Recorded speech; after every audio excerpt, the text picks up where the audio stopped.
Sana, one thing you'd never find me doing again. Kuphekela umfana. So lo mfana iyasi-invite bethu guys to umtshato wakatatakhe.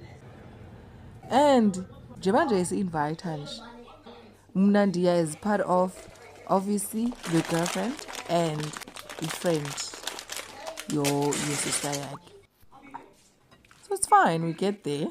Kumnandi, kuyapreparwa and all that.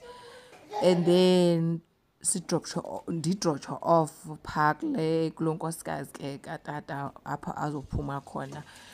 Kanti sana abafana kanti kudrotshwa off nomnye ugirlfriend. And ke ngoku the thing is I think sasisazana but ke we both a little bit shyish. So xa besidropha sasiyintlekisa kulaa mtshato. Xa sidrotshwa off ke sana kuthiwe inani nazi balloons khanifake napha ezimotweni, ezi moto zizawuhamba. Sithi ke abo sesincedisana guys, siyafaka sibuze omnye abuze uba sewuyigqibile apho awufuna uncediswa, unayo iteyiphu ngapho.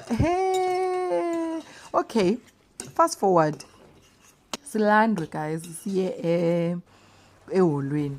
Eholweni ke seyihleli ifamily nabantu and obviously the guests ezibalulekileyo.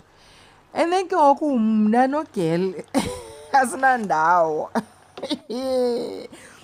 Hayi ke wethu sahlala phaa ku-the rest.